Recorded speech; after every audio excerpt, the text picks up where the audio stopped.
है कि ये जो नगर सेवक हम बना देते हैं, ये नगर सेवकों का कम नगर भक्षकों का ज़्यादा काम करते हैं। ये कमीशन खोरी करते हैं, ये जाके हमारे जो जनता का पैसा लूट लेते हैं, अपने घरों में भर लेते हैं। 40-40% तक कमीशन खाते हैं, शहर को गंदा बना के रखते हैं। 30-30, 40-40 लाख और 1-1 करोड़ रुपया खर्च करके नगर सेवक क्यों बनते हैं? क्योंकि उनको उन 1 करोड़ का 5 करोड़ बनाना है, 10 करोड़ बनाना है। नमस्कार, मैं हूं प्रीति और आप देखना शुरू कर चुके the face of India news. इन दिनों मीरा भाईंदर में एक संस्था सुर्खियों में है जिसका नाम है मिशन इम्पॉसिबल। संस्था सुर्खियों में इसलिए है क्योंकि संस्था ने शहर में हो रहे भ्रष्टाचार के खिलाफ एक मुहिम छेड़ रखी है, जिससे स्थानीय भ्रष्ट नेताओं में खलबली है। लोगों को जागरूक करने का काम कर रही संस्था इन दिनों अपने प्रतिनिधि से सवाल पूछो अभियान पर काम कर रही, जिसका स्थानीय लोगों से अच्छा प्रतिसाद मिल रहा है। आपको बता दें कि संस्था की शुरुआत 2015 से हुई थी, जिसके अध्यक्ष भगवान कौशिक है, जो एक कवि और पत्रकार भी है, जिन्होंने काफी साल तक डिस्कवरी चैनल के साथ भी काम किया। लगभग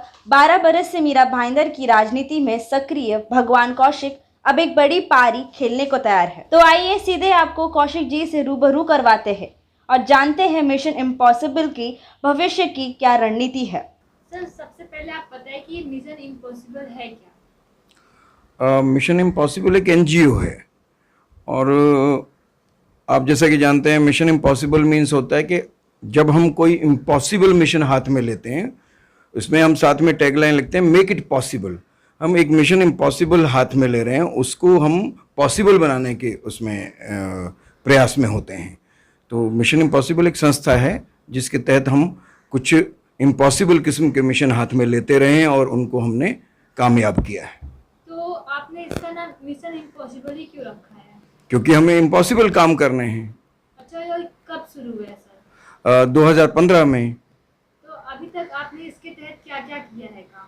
इसमें दरअसल सबसे पहले हमने जब हमारे देश के प्रधानमंत्री ने सफाई अभियान शुरू किया था, आपको याद होगा, तो हमने स्वच्छता अभियान इसमें सबसे पहले मिशन इम्पॉसिबल में लिया था, क्योंकि हिंदुस्तान में सफाई भी एक इम्पॉसिबल काम माना जाता रहा है। शहरों में कितनी गंदगी रहती है, गाँव में तो और ज़्यादा गंदगी रहती है। तो हमने पूरे शहर में मिशन इम्पॉसिबल के तहत जो है सफाई अभियान लिए थे, जो यहाँ के जनता ने भी हमें उस जनता का पूरा साथ हमको मिला था।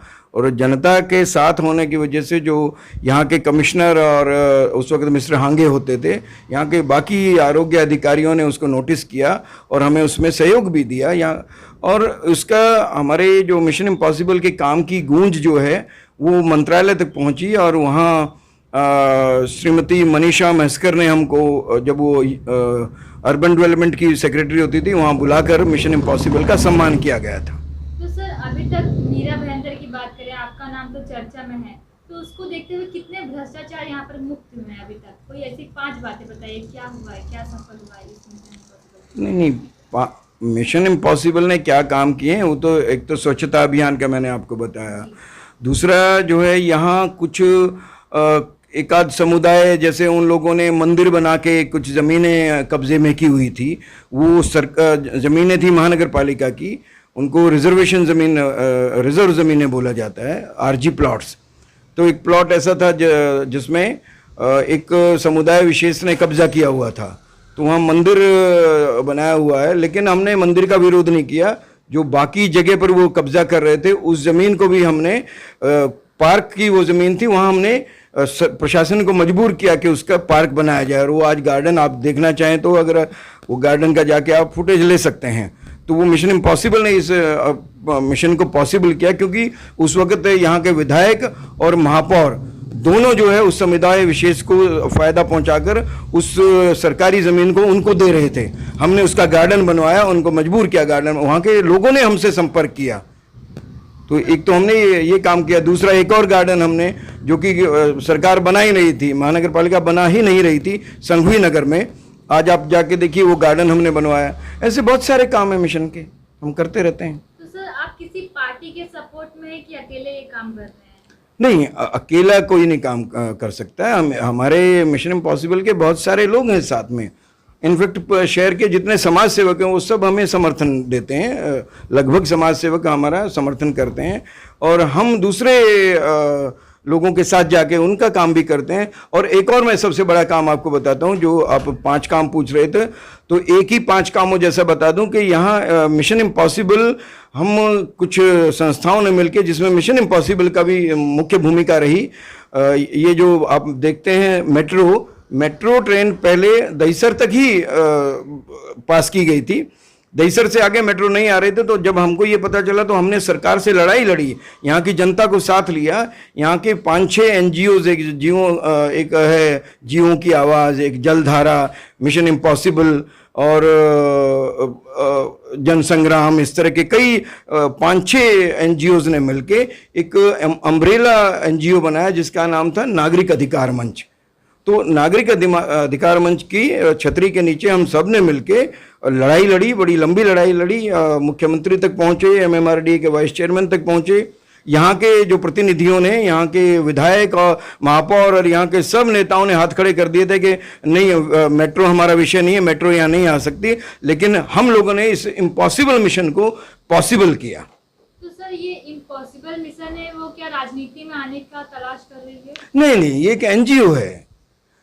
हमारे साथ जो लोग काम कर रहे हैं वो मिशन इम्पॉसिबल का मैं आपको एक संदेश बताता हूँ। पूरे शहर में हम क्या बात ले जा रहे हैं। हमारा ये कहना है, जो मैंने अपनी तरफ से एक विचार रखा, उस विचार को मेरे साथियों का समर्थन मिला और अब पूरे शहर में समर्थन मिलता जा रहा है। एक विचार मेरे मन में आया कि ये जो नगर सेवक हम बना देते हैं, ये नगर सेवकों का कम नगर भक्षकों का ज़्यादा काम करते हैं। ये कमीशन खोरी करते हैं, ये जाके हमारे जो जनता का पैसा लूट लेते हैं, अपने घरों में भर लेते हैं। 40% तक कमीशन खाते हैं, ऐसा हमने सुना है। ये रेडी वालों से, फेरी वालों से कमीशन खाते हैं, शहर को गंदा बना के रखते हैं, जो इनका काम है वो नहीं करते। तो हमने कहा कि नगर सेवकों, ये नगर सेवक दरअसल हैं नहीं।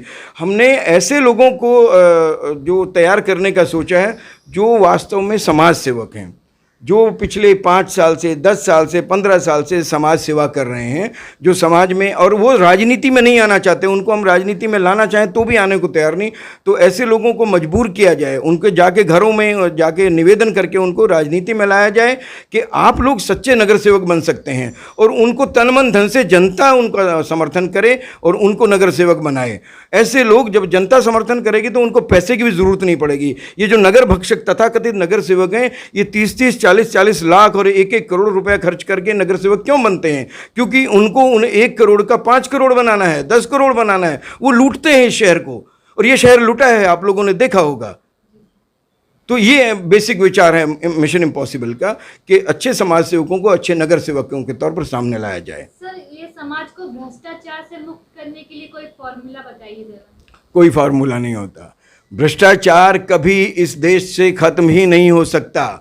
ये मिशन इम्पॉसिबल है हमने जो हाथ में लिया हुआ है, लेकिन कम हो सकता है। खत्म क्यों नहीं हो सकता? क्योंकि भ्रष्टाचार इस देश के नागरिकों की रगों में बह रहा है, और इसके लिए जो है ना, जो ये खून बनकर भ्रष्टाचार हमारी रगों में बह रहा है, ये पूरा खून ही तब्दील कर दिया जाए तो भ्रष्टाचार खत्म हो सकता है, जो कि इम्पॉसिबल है। फिर भी कहते हैं ना कि माना कि अंधेरा बहुत घना है, फिर दिया जलाना कहाँ मना है। तो हम दिया जलाने की कोशिश कर रहे हैं। भ्रष्टाचार कम करने की हमारी पूरी कोशिश रहेगी, और हमारे जो लोग आएंगे, हमसे समर्थित जो लोग आएंगे, अच्छे समाज सेवक, वो भ्रष्टाचार नहीं करेंगे। इस तरह की गारंटी लेने की हम कोशिश करेंगे। तो सर, जो मिशन इम्पॉसिबल से जुड़े लोग हैं, क्या अगली बार चुनाव लड़ेंगे वो सब लोग? Most welcome. अगर वो लड़ते हैं, हम यही तो तैयारी कर रहे हैं कि वो आएँ और इलेक्शन लड़ें, क्योंकि वो समाज सेवक हैं। समाज सेवकों को ही तो इलेक्शन लड़ने चाहिए। राजनीति समाज सेवा का सबसे बड़ा मंच होता है। राजनीति में समाज सेवा के लिए ही लोग आया करते। महात्मा गांधी से लेके एक लंबी कतार है, जयप्रकाश नारायण और अन्ना हजारे तक। वो लोग राजनीति में किस तरह से उन्होंने देश की राजनीति को बदला, लेकिन खुद राजनीति में नहीं आए वो लोग। लेकिन बहुत सारे लोग हैं, डॉक्टर राजेंद्र प्रसाद हैं, लाल बहादुर शास्त्री हैं, और बात करें तो अटल बिहारी वाजपेयी हुए। आज आप मोदी जी भी कह सकते हैं। कोई भ्रष्टाचार है क्या मोदी जी के नाम पर? तो इस तरह के लोग जो राजनीति के मंच पर आके समाज सेवा करेंगे तो वो बहुत अच्छा होगा। तो ऐसे लोगों को आना चाहिए, ये मेरा कहना है। यही हमारा बेसिक विचार है, जो मूल आधार हमारे इस मिशन का यही है कि अच्छे समाज सेवकों को, अच्छे नगर सेवक, अच्छे विधायक और अच्छे सांसद बनाया जाए। सर अभी आखिर में मैं आपसे इतना कहना चाहती हूँ, मीरा भाईंदर के जो लोग हैं उनके लिए एक मैसेज दे दीजिए। यही मैसेज है कि आपके शहर में इन राजनेताओं ने, तथाकथित नगर भक्षकों ने, इन विधायकों ने, आजी माजी विधायकों ने, सांसदों ने, किसी ने इस शहर में सोचा कि यहाँ के महानगर पालिका के 36 स्कूलों में सिर्फ 6,000 7,000 बच्चे हैं, तो क्यों इन विधायकों के, इन नेताओं के एक ही स्कूल में 6-6 हज़ार बच्चे हैं? क्योंकि हमारे स्कूलों की हालत ख़राब है, ना यहाँ कॉलेज है, ना यूनिवर्सिटी है, ना यहाँ अस्पताल हैं, ना यहाँ प्लेग्राउंड है, ना स्टेडियम है, ना ऑडिटोरियम है, ना यहाँ पानी का प्रबंध है। पानी नहीं आता है इस शहर में, लोगों को पानी पीने का भी नहीं मिलता है। किस बात के कार्य सम्राट ये हमारे नेता लोग बने फिरते हैं। तो इन ऐसे अक्षम नेताओं को हटाकर सच्चे समाज सेवकों को राजनेताओं के तौर पर सामने लाया जाए, यही एक संदेश है पूरी जनता को। और निवेदन है हाथ जोड़कर कि समझिए, अब तो समझिए, इन लुटेरों को हटाइए, भगाइए, अच्छे लोगों को सामने लाइए। आपका जाता क्या, एक वोट देना है ना आपको, तो इन लुटेरों को क्यों देते हैं जो आपके आसपास। और ये अभी नगर पालिका का चुनाव आ रहा है 2022 में, इसमें हमको मोदी जी नहीं चुनने हैं, इसमें हमें कोई प्रदेश की सरकार नहीं चुननी है, इसमें ये पंचायत की सरकार है। महानगर पालिका जो है ना, एक बड़ी पंचायत है, इसमें अपने मोहल्ले में, आसपास, अपने एरिया में, छोटे से वार्ड में एक बढ़िया समाज सेवक को चुन के उसको भेजिए महानगर पालिका में, और देखिए फिर क्या कमाल हो सकता है। यही मेरा एक निवेदन है पूरे इस शहर की जनता से।